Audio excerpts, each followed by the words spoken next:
Good morning. Good Uh, morning.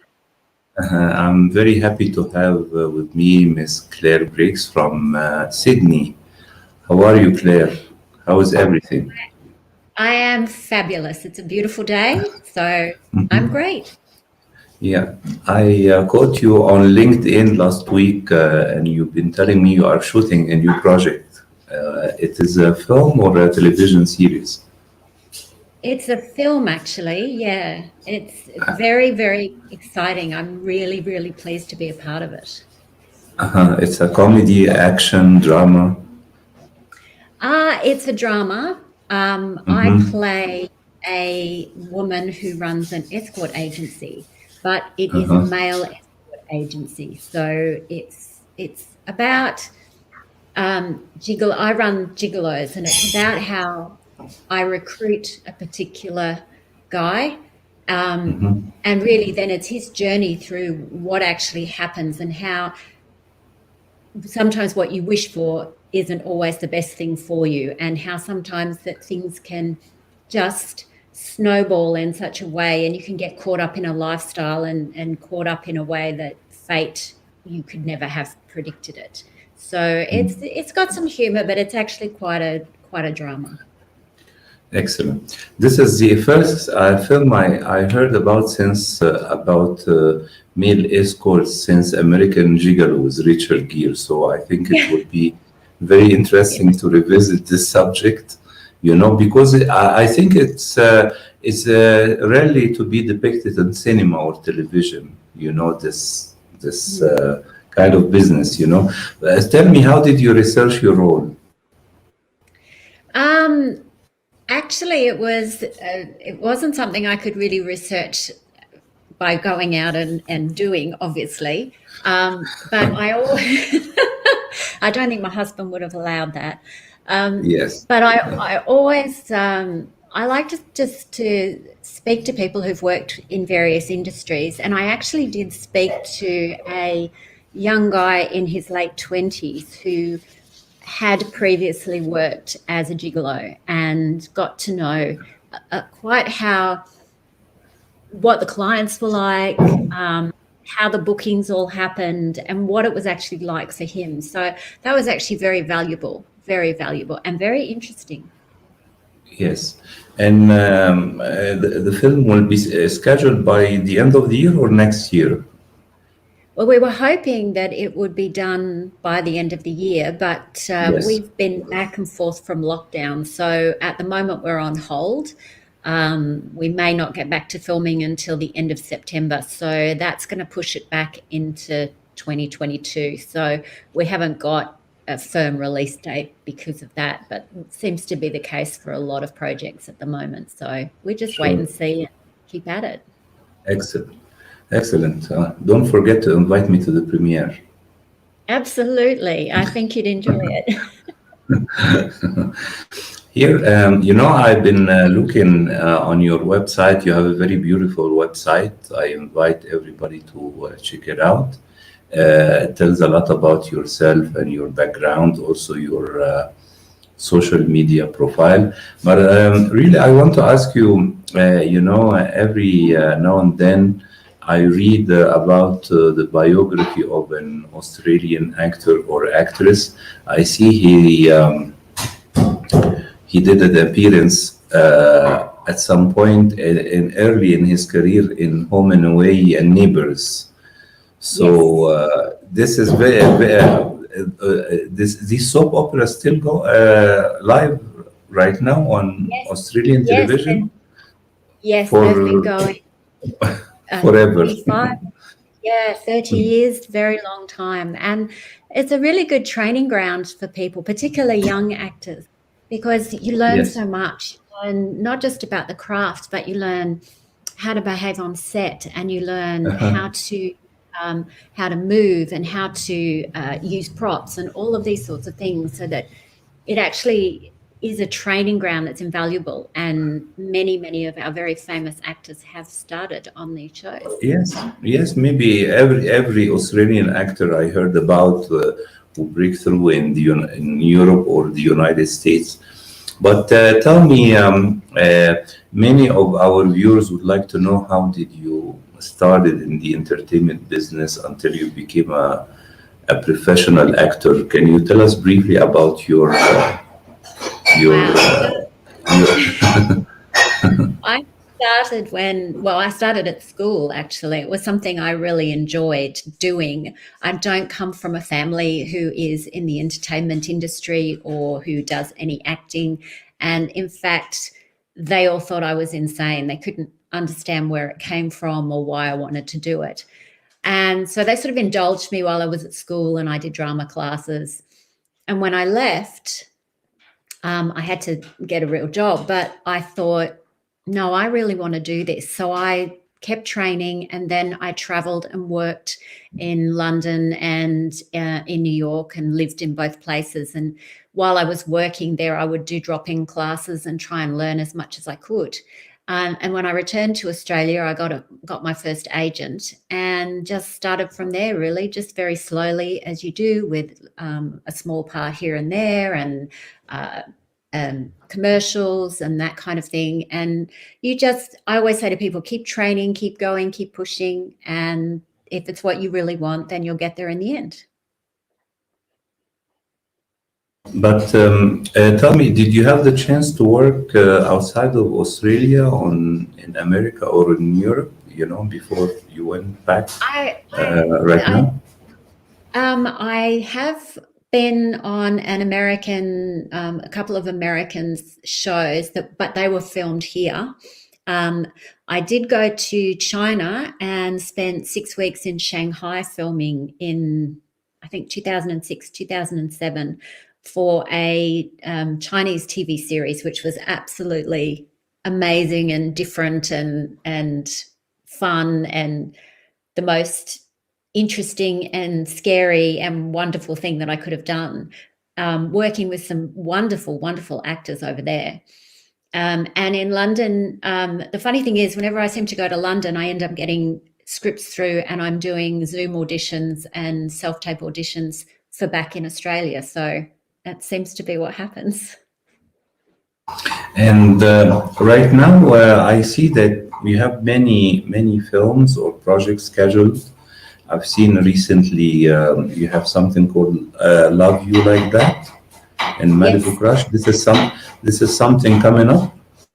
Yes, I Love You Like That actually is due to be released here at the end of this month. And that is a romantic comedy, and it's just a really, really fun film. It's a feel-good movie, and I think everyone will love it given the times that we're living in at the moment. I think a feel-good film really is something people want to see. So we're really excited that it's going to be released at the end of this month, and we're really excited to see what the audiences think about it. And I can't wait to kind of get it out there into the world and for people to enjoy it.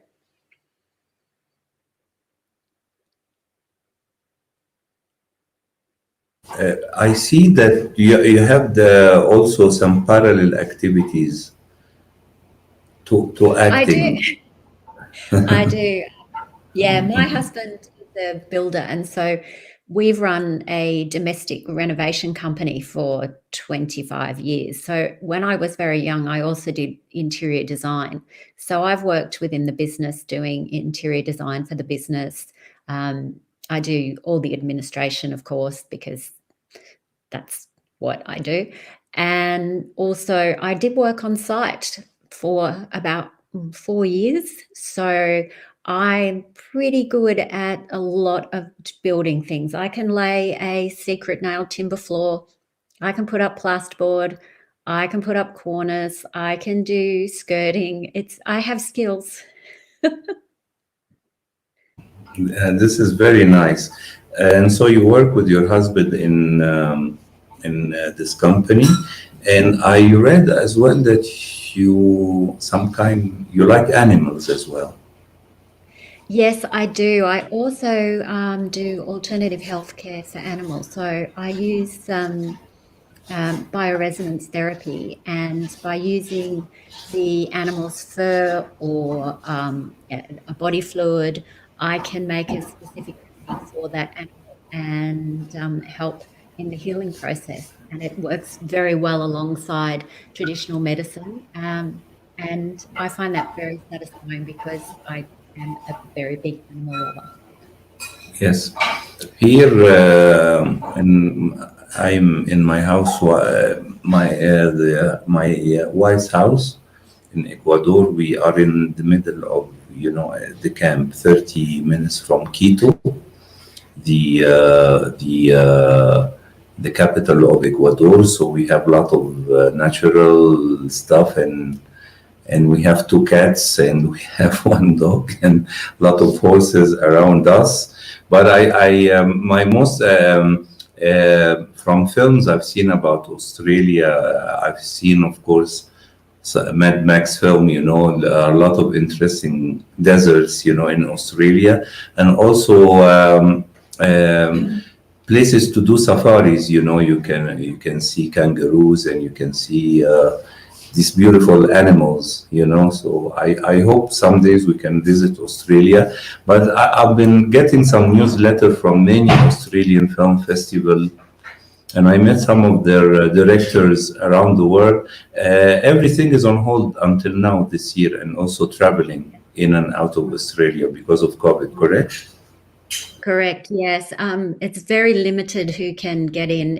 And there is a 2-week quarantine period as well that everybody has to do if they do come into the country from overseas. So it's really slowed everything down for travel for everybody, but also, for this industry in particular, or any of the arts and entertainment industry, because it relies so much on people being able to travel and come to different countries and work in different places. So it really last year knocked this industry here right down, and it's slowly getting back up. And on the other side, it's encouraged a lot more Australian projects. So we're doing a lot more of our own things, which is fantastic. And a lot of overseas people who were already here are working here because they actually have discovered just how great it is to work here, and that we do have a very, very professional industry, and we have an amazingly professional crews in this country. And there are often countries from around the world will comment on how good the crews are here and how hard they work. So I think it's coming back. I think it's giving us maybe everything, I think, works out in one way or another. So it's kind of giving us a little bit back, I think, our own industry to make our own films again. There's a lot more independent things kind of coming up and springing up, and that's good for everyone. So I think it'll be okay eventually, but I think we're probably a year or two away from free travel. Yes, I think as well, right now, Australian films I've seen some of them in the 90s, and they helped to launch the career of many stars, like Nicole Kidman, Russell Crowe, Guy Pearce, all of them, they still go back and forth and do some films in the motherland, like they say. Also, Hugh Jackman, So I think it's right now Australian cinema are quite exportable right now, in around the world, and there is no language barrier. But tell me, did you have the chance to visit any countries in the Middle East or Latin America? That's not somewhere I've been or worked, but I would absolutely adore to travel, and I'd love to work in countries in Latin America. Definitely, I have always had a little bit of a hankering to go and see and check it all out, and I think working over there would be the most amazing experience. And from what I've heard from other people, that a lot of these places where you go to work, the welcome and the professionalism and the ability for you to actually learn things and skills that you probably might not have even considered is, I think, the most important thing. And I think it's the most exciting thing, because we've always got to keep expanding. we've got to keep growing. We've got to keep pushing the envelope, and it's great to be appreciative and satisfied where you are, but it's also good to launch sort of new rockets of desire and look for new things in new ways, and new things you can learn, and new people that you can meet, because I think the interaction between people it's really, I mean, that's what the movie industry and the TV industry is all about. It's about, everything boils down to these stories between people, and everyone has a story. And travel and working in different places really broadens you to have a better understanding of everyone's story. And then you can take that with you into your acting and into your career. It's invaluable. So I'm excited. I'm just waiting for it all to open up. Yes. And my final question, Claire, do you have some kind of dream role or dream character you would like to perform on the screen, either television or cinema? Maybe you have read it in a novel, or you want to remake a film, something like that. Or a great woman character you like. Um, there isn't one in particular that I kind of hanker after. I'm more of, I kind of like to feel my way depending on where I am at the time. So someone I might have wanted to play a number of years ago and maybe didn't get to play actually probably worked out better for me. So I've learnt now that I have people I want to work with, but I'm happy to work with those people and learn from them and get the experience and enjoy it at any level that I can work with them. So the character that I play will be less important than the actual project and the people that I'm working with. That's the thing that excites me the most, what's on the paper. And I think new things come out all the time, and sometimes you read things you could never have imagined that you could learn and have the opportunity to play. Like the film I'm doing at the moment, I would never have pictured that, yet this is probably one of the most fun roles I've ever done, and I'm loving it. So yeah, I'm open to anything. Excellent. Claire, I want to thank you very much for coming live, especially that you're still shooting. And I wish you all the best in finishing your role in this film, and I hope to see it next year. And best wishes to you and your husband. And we hope to see you in Melbourne Festival, maybe, or Sydney Festival next year. That would be amazing, and I would really look forward to that. And thank you very much for having me. I've thoroughly enjoyed it. Thank you very much. Have a lovely day. I Bye-bye. will. Bye-bye.